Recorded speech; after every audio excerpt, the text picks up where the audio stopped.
I know I'm late to the party on this one, but I'm pretty sure you guys are interested, so let me give you my thoughts on the all-new 2024 Toyota Tacoma.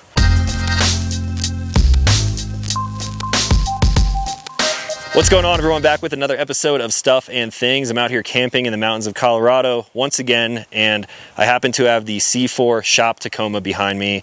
This is a brand new truck, new platform, obviously. You've kind of heard me talk about it briefly in some videos, but this is going to be my first kind of walk around, full impressions. I'm just going to kind of brain dump. I have no plan for this video. We're just going to kind of check it out, and I'm going to fill you guys in on what I am planning on doing once I get my hands on a Tacoma of my own. Which, speaking of that, I don't know when this video is going live, but there's a good chance that I may already have a new Tacoma at this point. I mentioned this in the Expo video. You can check that out right up here. The way the C4 truck is set up right now is honestly going to be fairly similar to what I'm going to do, but with all that being said, let's just run through everything that is already on this truck and I'll give you my thoughts. So we'll start up front and center, of course, C4 armor on this guy. So I kind of talked about this in that overview at Expo, but this is the all new armor lineup for the new Tacoma platform. This is a low pro bumper, which I am a huge fan of. Of course, I have it on my Tundra, which you guys have seen, and I'm not the one to have crazy armor on my truck anymore. I know it's quite the departure from my 3rd gen, but I'm really just using my trucks to get into tougher places and camp. I'm not really wheeling these things insanely hard, although we get a little crazy sometimes. So I'm happy that they went with the low pro up here. The low pro has the option of adding on these high clearance sides like you may have seen on the older 4Runner models. Ashley actually had that on her 4Runner, and this is probably exactly the way I'm going to do it as well. It does require a little bit of a cut, kind of like a Viper cut, but it's all nice and clean, seamless. It comes right to the fender here, and I think the guys at C4 did a really good job on this fitment. You of course have really strong recovery points up front.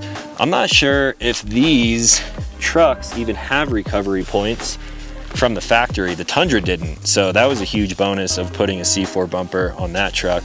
So now we have stuff easily accessible. You of course can fit a winch. This happens to be a Warn, I believe it's a VR Evo 10S, so the synthetic line on there, some Factor 55 Ultra hook, and this bumper is also cut out for any kind of 2-inch light pods. So if you're running Baja, you can run the S2 Sports. If I end up running diode on this new truck, I'll probably run the SS2s, and it looks like you could fit a wide variety of lights in there because it's not cut specifically just for this. We will cross that bridge when we get to it. Now, while I'm sitting down here on the ground, might as well get comfortable because this thing has skids from the front bumper all the way back. Full armor plating, just like you would see on any of the other fully rigged out C4 vehicles. We have a skid from the engine to the transfer case, the transmission, all the way back to the fuel tank and the differential cover too. So this is a pretty similar setup to my 3rd gen, except I did not opt for the fuel tank skid because, I don't know, I'm just kind of hoping and praying I would never hit that.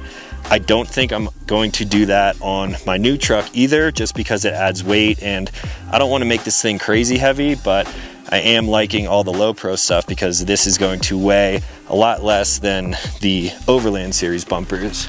Now, coming around to the side of the truck, I guess we should talk about the drivetrain a little bit. So new motor here, this is where everyone's opinion kind of goes off the rails. It's a 4-cylinder turbo, and generally when you're buying the first year of a new model, you could run into hiccups like we just saw with the 22 and 23 Tundras. I'm not super worried about it because it's not a vehicle that I'm going to rely on all the time, but I'm hoping these things are reliable, not just for myself, but for everyone out there. I also have been waiting a long time because I want to actually test out a hybrid vehicle, which I've never owned before. So this is just a standard version. It is a 24 Sport. I don't even know if I mentioned that yet.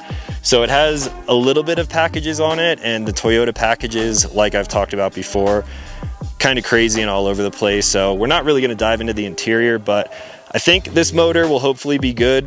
Toyota has been making turbo vehicles longer than most people in the market who are now putting turbocharged engines in trucks like this. So hopefully it holds up, but I'm not going to count on it. So we'll talk more about the drivetrain a little bit later when I hopefully get a Tacoma. So let's talk about wheels and tires for a second. One cool thing on the new 2024 models is that it is much easier to fit a 35-inch tire. They're not coming direct from the factory like you see with some other manufacturers, but one thing that I do like is that back here is a little frame horn that you basically unbolt. I believe it's 3 bolts, and you can throw a 35-inch tire on here with very minimal trimming on here. This thing is not even really lifted. I believe it has a spacer lift, so it's probably just kind of leveling the truck out in some way, shape, or form. It does have aftermarket upper control arms. Don't know what those are either, but it's kind of hot boy stancy right now. I think it could use a little bit of a lift. I'm hoping the TRD Pro is going to come looking a lot taller from factory. That way, I don't have to touch anything. I could just throw on whatever wheel tire combo I want to go with and kind of just run it factory, like true factory this time. So with this wheel and tire setup, it is a Black Rhino wheel, 17-inch. It's a true 35 12.5 tire on there, and my setup will be looking kind of similar to that. Now, as we work our way back, we have a new slider system on here. So there's basically going to be just one option this time. I really did like the 3rd gen, how it kind of came out and up, gives you a little bit more protection higher up. However, this is going to act better as a step, and there are some actual modular pieces in here which you can check out. There are tread patterns in here which kind of just bolt into place. I will probably have those on mine full time just because we live in Colorado and it's snowy and wet a large majority of the year, and that's just going to give you better traction. I think that's good if you have maybe like a dog who's jumping up in your truck all of the time. Some steps on vans and trucks and other vehicles, they can be really aggressive, and dogs' nails will kind of stick into them. So if you're a pet owner out there, that's something to think about. You could run these completely flat and flush, or you could add a little bit of tread on there as well. The fitment on these sliders do look really nice. You do have a little bit of a kick out in the back here. That way, if you need to grab something from your roof rack, you can simply stand on that. I should really put sliders on my Tundra, but I have not confirmed if C4 sliders fit on the double cab yet. We should probably figure that out soon. Now, coming around to the rear of the truck, we're gonna take a look at the new C4 bumper back here. This is going to be very similar to the one that you saw me put on the Tundra. However, one of the main differences now is that they are making shipping a lot easier because this is actually a 2-piece system. So you still have all of your factory blind spot monitoring sensors, all of that good stuff. You still have the factory hitch down here, the light, the trailer plug, that's in a much better location. Of course, a license plate mount cut for, again, SS2s or Baja S2 Pros, but the bumper is actually split in the middle, which is going to save a ton of money on shipping. Now, one thing that I will say about this setup is that the hardware that is currently on this truck, this is probably kind of like the prototype-y stuff, like this is like the first production model. They're using stainless hardware on here, and I would like to see them use kind of like the black nitride coated hardware. That way everything just kind of flows. If you're going for that like rugged military look, this is kind of cool, but on my personal truck, I will probably opt for black hardware, and I think C4 might be doing that in the future as well. Now, we also have some better recovery points right back here. You could probably pick the truck up on a high lift jack if you wanted to, and I mean, everything is steel, super solid, built to last, and that's what C4 is all about. Now we're gonna work our way back to the front of the truck, but on the top half this time. So right here, this may look very familiar to you guys. This is the Sherpa Bed Rack fit for the Tacoma. If you have seen Sherpa's Tacoma, they have all of their stuff prototyped and in production now, so that's of course how they have it on this truck. This is the traditional bed rack, which is very similar to the one that's on the Tundra.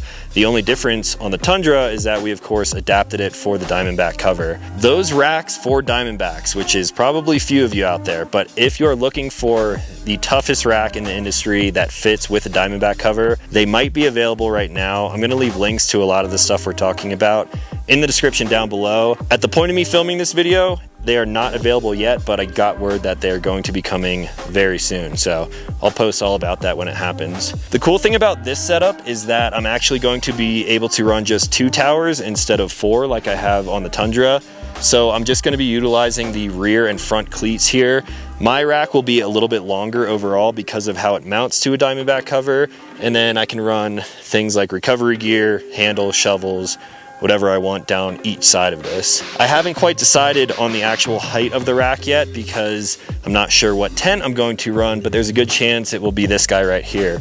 So this is the Free Spirit Recreation High Country V2, and it's the mini version of it as well. This is going to be probably the best option from Free Spirit for a short bed Tacoma like this. I, of course, am going to have to get a short bed Tacoma, so I'm gonna have to go back to a flippy tent, which I'm not entirely stoked on, but I have spent a little bit of time in a high country in the past, and it's a really nice tent.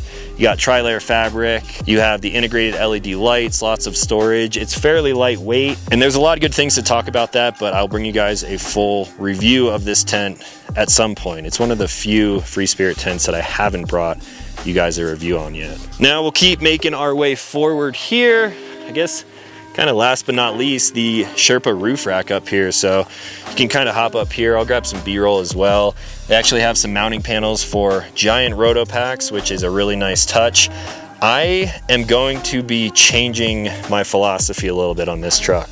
I've talked about this a lot recently in some other videos, but I said I don't like having my tent over the cab at all. With a hybrid Tacoma, I'm going to lose a lot of storage under the seat. I'm going to be going from a 6-foot bed on my Axis cab 3rd gen down to a 5-foot bed. So I feel like I will probably be a little bit crunched on space, but with the Sherpa rack, I'm going to set it up in a way that I will probably run the tent a little bit higher because I'm going to be running the same roof rack here.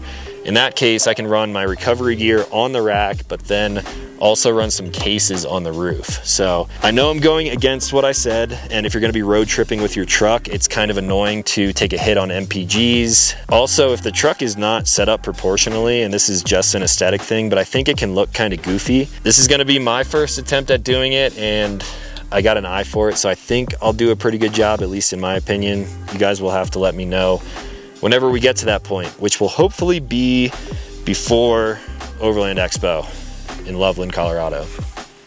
So those are my quick impromptu thoughts on the new 2024 Tacoma. Again, I'm just kind of brain dumping here. Just whatever comes to mind, I'm throwing at you guys. And I guess I'll just wrap this up by saying I am going to get my TRD Pro Tacoma.